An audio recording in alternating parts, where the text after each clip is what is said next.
안녕하십니까. 매일 눈으로 세상의 흐름을 읽어드리는 와이타임스 정세 분석의 추부길입니다. 지난 4월 21일 반중 선봉에 선 호주가 이 중국몽의 세계화 도구로 중국의 경제영토 확장 사업 겸 21세기 실크로드로 불리는 1대1로에서 전격 탈퇴하겠다고 선언을 했었죠. 머리스 페인 호주 외무장관은 성명을 통해서 이런 말을 했었습니다.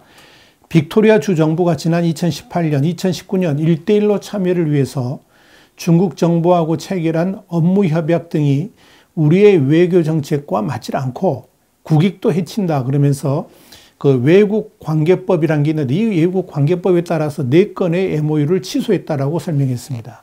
그런데 지난 4월 25일에는 한 발 더 나아가지고 호주 정부가 중국 기업과의 수천 건에 달하는 업무 협약을 외교적 사안으로 판단해가지고 전면적인 재검토에 들어갔다. 이렇게 피터 더튼 호주 국방부 장관이 호주 라디오 방송과의 인터뷰에서 그렇게 밝혔습니다.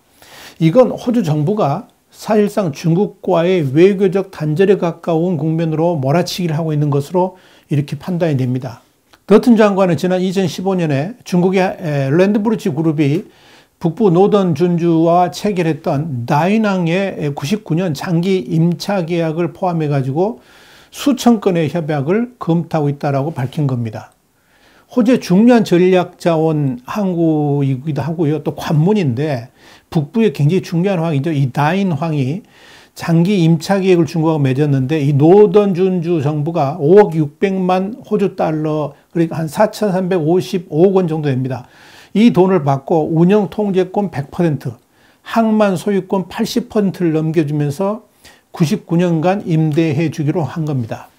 지난 4월 21일에 1대1로 협약 파기 당시에 중국의 왕이 외교부장이 보복 위협을 가했습니다마는 조시 프라이든버그 호주 재무장관은 호주는 자신의 국익을 보호하는 데 있어 명확하고 일관되게 행동할 것이라고 했고요.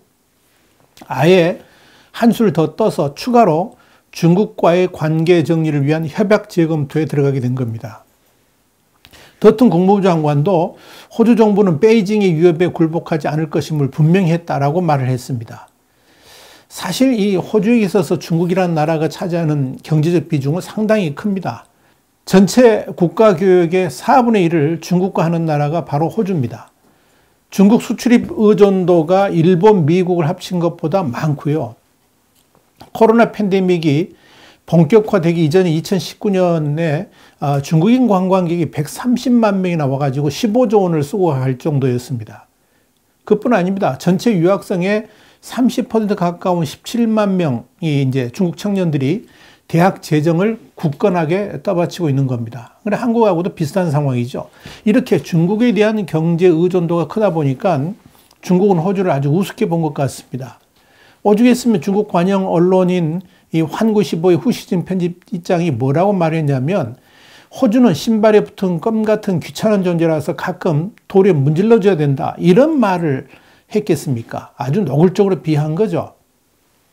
이렇게 경제적으로 밀접한 두 나라가 갈등이 생기게 된 것은 호주 정부가 화웨이의 5G 네트워크 사업 참여를 금지하고 또 코로나 바이러스의 기원을 밝히는 국제조사가 중요하다. 이렇게 말한 이후부터 본격화된 겁니다. 그러자 중국 정부는 즉각 여기에 대한 보복으로 지난해 5월부터 호주산 쇠고기 수입을 제한하기 시작을 했고요. 중국산 맥주 원료로 쓰이는 호주산 보리에도 최대 80.5%의 관세를 부과를 했습니다. 그러더니 지난해 하반기부터는 아예 수입을 금지시켜 버렸습니다. 이쯤 되면 호주가 중국에게 손을 들 법도 한데 호주는 아랑곳하지 않고 더욱더 거세게 중국을 몰아붙이고 있습니다. 스콧 모리슨 총리는 우리 가치관을 강제로 팔아버리는 일은 하지 않는다. 그러면서 중국의 압박에 결코 무릎 꿇지 않을 것이라고 했습니다. 그러면서 호주는 스파이 활동 혐의로 중국인 학자들 비자를 취소를 해버렸고요. 호주에 있는 중국 매체 기자들의 숙소를 비슷한 혐의로 수색까지 했습니다. 중국 기업의 호주 회사 인수 계획을 국익에 반한다 그러면서 막아세우기도 했습니다. 자, 그러자 중국이 또다시 호주를 겁박했습니다. 지난해 11월 17일 호주 캔버라 주재의 중국 대사관은 현지 언론 기자들을 불러가지고 호주 측의 반중 사례 14가지를 적시한 문건을 전달하면서 호주를 강력하게 비판한 겁니다. 중국 측은 호주가 중국의 인권 문제나 홍콩, 대만, 신장, 유구르 자치구 문제 같은 이런 중국 공산당이 매우 민감하게 여기는 핵심 이해관계, 이걸 꺼내들면서 호주 정부에 강한 불만을 표시한 겁니다. 그 자리에서 한 중국 외교관이 그런 말을 했습니다. 중국은 화가 났다. 중국을 적으로 만들면 중국은 적이 된다. 이런 말까지 했습니다. 이 나인뉴스와 시드니 모닝 헤럴드 같은 이런 현지 언론들이 보도한 내용이 그렇습니다. 이런 중국의 위협에 스콧 모리슨 호주 총리는 그 부분, 그러니까 중국이 문제를 제기한 부분은 우리가 어느 나라 사람인지 규정하는 근본 가치에 관한 문제라 그러면서 중국은 그 부분을 양국 갈등의 원인이라고 주장하지만 호주가 호주다운 정책을 펼치는 것은 긴장의 원인이 될 수 없다. 그러면서 강력하게 반박을 한 겁니다. 사실 이 호주가 1:1로 사업에 대해 협약 파기를 했다는 것은 이 중국의 자존심을 뒤흔든 것이고요. 특히 이 시진핑 주석의 체면을 완전히 깎아내린 도발성 공격이라 해도 무방할 겁니다. 특히 호주의 1:1로 사업 파기는 호주 한 나라만으로 그치지 않고 앞으로 주변의 다른 나라들에게도 전이될 가능성도 있어서 중국이 더욱더 민감하게 받아들이고 있지 않나 이렇게 보여집니다. 당연히 중국의 CCTV를 비롯해 가지고 관영 언론들은 마치 호주를 저주라도 하듯이 비난성 기사들을 내보냈고요. 반호주 선동도 열심히 하고 있습니다. 그럼에도 불구하고 호주가 꿈쩍도 않고 오히려 당당하게 버티고 있는데 그 이유는 과연 뭘까요? 한마디로 말씀드리자면 호주가 그만큼 자신이 있기 때문에 그런 겁니다.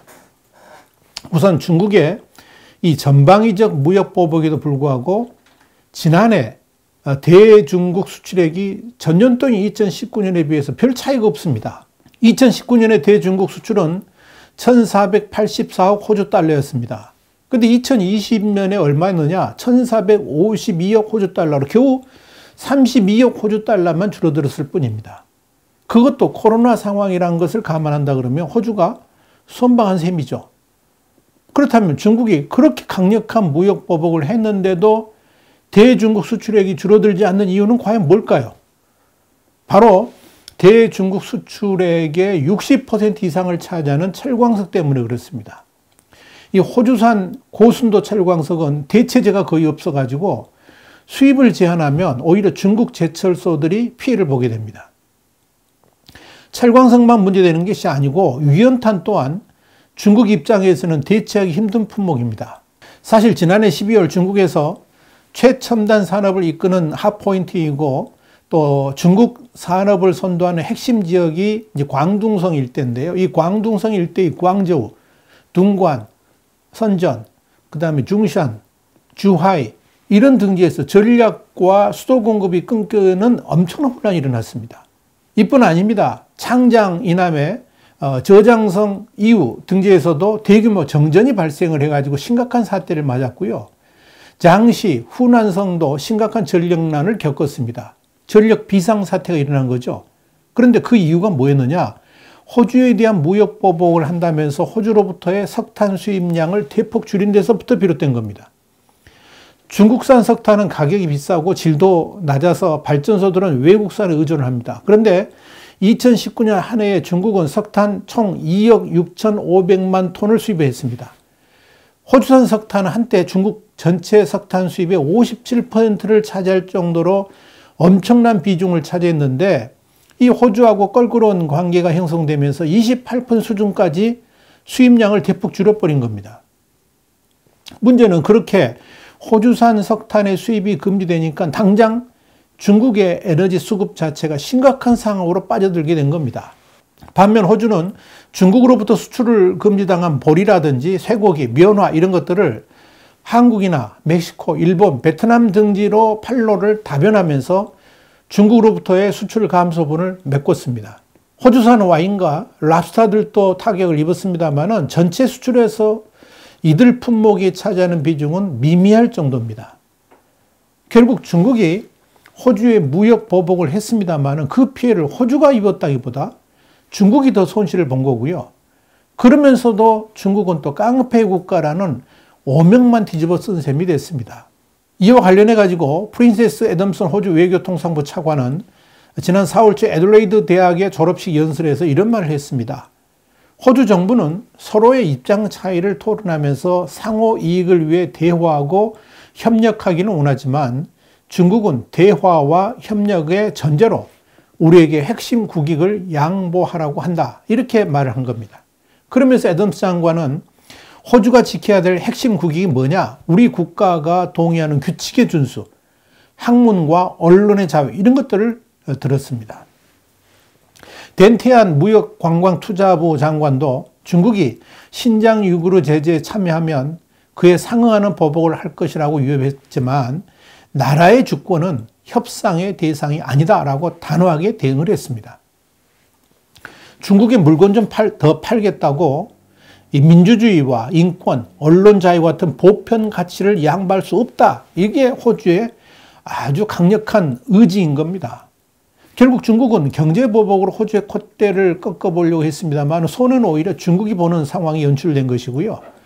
괜히 호주를 건드렸다가 앞으로 더 많은 피해를 입을 수밖에 없는 난처한 상황으로 흘러가고 있는 겁니다. 중국의 1대1로를 단절시켰던 이 호주는 차제 중국에 대한 반격을 본격화하고 있습니다. 지난 4월 27일에는 일본, 호주, 인도 경제 담당 장관이 화상회의를 열어가지고 중국 견제를 위한 공급망 강화를 위해서 협력하기로 했다. 교도통신이 그렇게 보도를 했습니다. 자동차, 의료기기 같은 지역 내 공급망을 강화하도록 서플라이 체인 강화 이니셔티브라는 새로운 틀을 만들기로 했다는 겁니다. 더불어서 호주의 동맹국인 뉴질랜드도 대중국 반격에 동참을 했습니다. 저신다 아던 뉴질랜드 총리는 5월 3일 뉴질랜드와 중국의 차이가 서로 조화하기 더 어려운 수준이 되고 있다 그러면서 강경한 대중국 발언을 내놓은 겁니다. 아던 총리는 이날 뉴질랜드 오클랜드에서 열린 중국 비즈니스 서밋 연설에서 중국의 세력을 키워가면서 그에 맞는 책임과 일치하는 방향으로 행동할 것을 촉구를 했습니다. 그러면서 우리는 중국과 서로 동의하지 않고 동의할 수도 없으며 동의하지 않을 것들이 있다는 점을 인정해야 된다라고 밝힌 겁니다. 그런 우리는 위구르족의 인권 상황과 관련한 이 깊은 우려를 공개적으로 밝혀왔고 중국 고위 지도자들에게도 여러 번 이런 우려를 제기했다라고 밝혔습니다. 사실 뉴질랜드도 무역 분야에서 중국 의존도가 매우 높기 때문에 다른 나라들 특히 파이브 아이스 그러니까 영국, 호주, 뉴질랜드 이런 국가들에 비해서 중국에 상대적으로 온건한 태도를 취했다는 평가를 받아왔는데 이렇게 중국에 대해서 강경한 자세로 전환을 한 겁니다. 호주 정부는 이런 외교적 반격과 함께 중국을 견제하기 위해서 군사력 강화에도 본격적으로 나섰습니다. 우선 호주군은 앞으로 10년간 총 223조 원을 투자해가지고 전력 증강을 하기로 했습니다. 중국을 사실상의 잠재 적국으로 간주하면서 이런 국방력 강화에 나서는 겁니다. 스콧 모리스 총리는 또 군 기지 개선, 미국과 기동훈련 확대 등을 위해서 2026년까지 5억 8천만 달러, 우리나라 돈 한 6,450억 원 정도를 지출을 확대하겠다 이렇게 밝혔습니다. 이번 투자에는 이 호주 북부 지역 4곳의 군사기지를 개선하고 대형 항공기를 위해서 활주로를 연장하는 방안 등이 포함됐습니다. 호주와 미국은 경련으로 기동훈련을 하고 있는데요. 올해 8월 달에 또 열기로 되어 있습니다. 통상 호주 동부 해안에서 열리는 기동훈련에는 3만 명 이상의 병력이 참여를 합니다. 이 모리슨 총리는 미국과 다른 동맹, 인도 태평양 지역 이웃과 협력해가지고 호주 국방에 대한 투자를 확대함으로써 계속해서 우리의 이익을 위해 나아갈 것이다. 이렇게 밝혔습니다. 자, 호주의 이런 움직임은 중국과 직접적인 갈등과 함께 이 지역에서의 위협이 고조되기 때문이다. 이렇게 로이터 통신은 설명을 했습니다. 여러분, 지금 호주가 강해지고 있습니다. 이 중국의 어설픈 무역 보복이 호주로 하여금 정신무장도 강화하게 만들었고요. 중국의 호주 침투에 대한 경계심도 갖게 만들었습니다. 그리고 호주의 자강을 이끌도록 만들었습니다. 지금 중국이 호주를 우습게 봤다가 큰 코 다치는 장면을 우리가 목도하고 있는 겁니다. 자, 그런데 대한민국은 어떻습니까? 와이타임 정세 분석이었습니다. 다음 시간에 다시 뵙겠습니다. 감사합니다.